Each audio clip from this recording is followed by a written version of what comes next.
So I've finished installing my local, which is going to be my server, and I've also installed Visual Studio Code. I've customized it to look like this because it's easier on my eyes, and if you want to see the different extensions and themes that I've used to make it look like this, there's a video in the description or one that has popped up on your screen right now in the top right corner, and you can visit that to see how to make your editor look like this and have a different number of extensions like I do have here.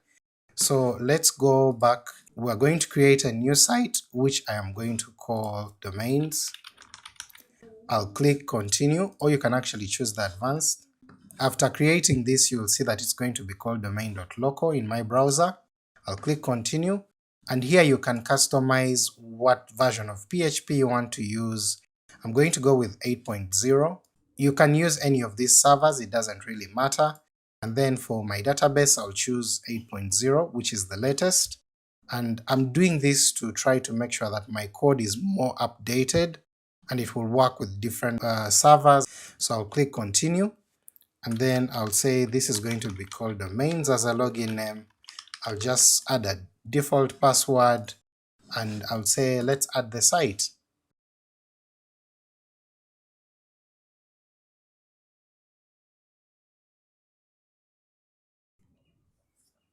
And now my site is actually ready for use. So I'm going to turn on this one-click admin to allow me to always log in without having to add my username and password all the time, and this is going to be on my local site, so I can actually either open the site by clicking that, and this is already ready for use, or I can actually go and log in into the WP admin, and you're going to see that I'm already logged in. I don't need to add the password or username, and this is ready for me, so I don't have to fidget with different things to just set up WordPress for use.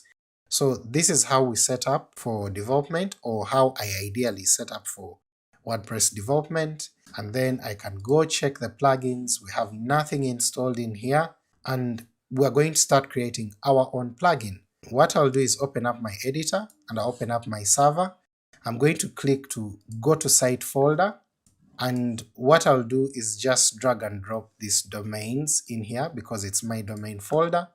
I'll go inside app, and you're going to see all the files that are related to WordPress. Now inside the WP content is where we have our plugins folder, and inside our themes, that's where we have the different themes. Now people ask me, the code that you've created, can I run it outside of a plugin? Yes, you can do that.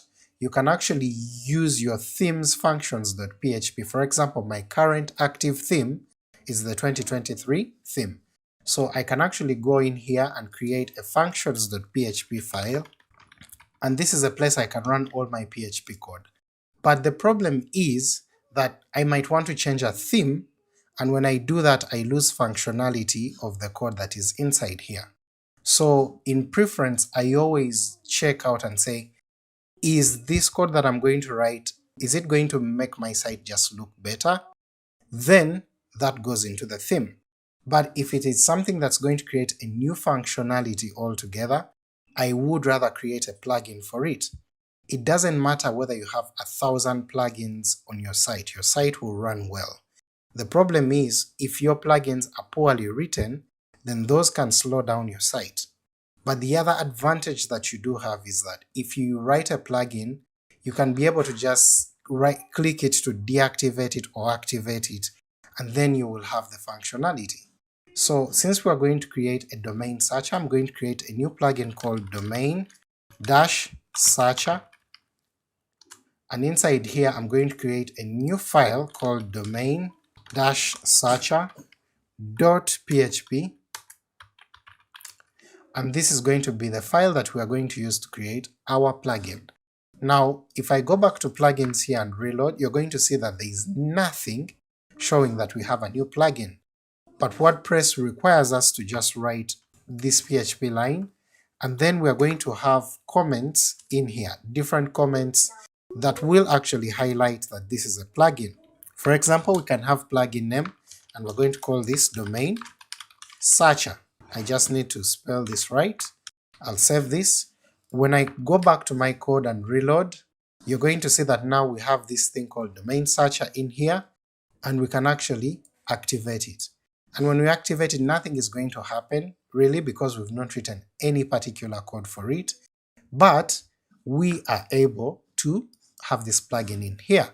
So I'm going to go back in here and I'm going to use a small snippet in my editor, which gives me all the different options that are available for me to write the comments with the different names. So we say the plugin name will be domain searcher, and then we're going to give it a plugin URI. I'm going to just say this is going to be working on my blog, and you can change this to any domain that you want. And then in here I'm going to say this is WordPress. This plugin enables the search, renewal, and registration of UG domains. So once I do that, I'm going to save this, come back here, let's reload. You'll see that we have our description here, we have our version number, and you'll see this version is right here. And of course we add the license. I would rather choose to have it as GPL because everything that is in WordPress automatically adopts the GPL license. So I'll keep that in there.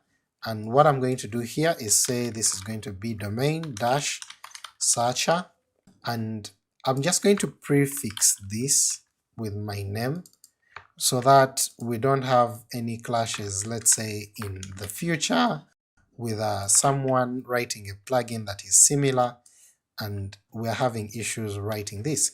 So I'm going to prefix it with WordPress, and that will be my text domain. And we are ready to actually move ahead and start writing our plugin. Now the first thing that I'm going to do, or the final thing that I'll do in this particular video, is I'm going to add a line of code that allows me to keep my plugin secure from people who might try to access this particular file on the server without permissions. I'm going to use a PHP function which is called defined, and this is going to check if this particular constant abs path, which is in WordPress, it's going to check is abs path defined, and if it is true then it will continue. But if it is not true, then I'm going to tell it please die, add the message and say unauthorized access, and I'll put an apostrophe and just save that. So with this I've added a little bit of security to my plugin. So as I close off this particular segment of the video, I just want to let you know in advance that the code we're going to be writing is going to be in functional programming, whereby we're just using functions and calling them all over the place, but we can eventually move this into what we call object-oriented programming, whereby we classify different functions and say these should exist in a class, and then we can call them and enjoy the different benefits that come with object-oriented programming. Don't worry about those two things because they sound like they are mammoths of concepts, but we're going to break them down, and then with your practice you'll actually find them easier and you will add them inside your own code. Now we shall also look at things like coding standards and using the WordPress recommended coding standards, and you're going to see that I don't write my functions in here and leave without the space. I actually go ahead and add space in here, and for me it's easier on my eye because that's the way I've always written my code, but it's just a preference. Some people don't like to have those spaces, so they will overwrite the coding standards, but those are some of the things that allow you to share code with other people, and they'll easily contribute and engage with your code because it's easier to look at and easier to read. So otherwise, enjoy whatever you're coding.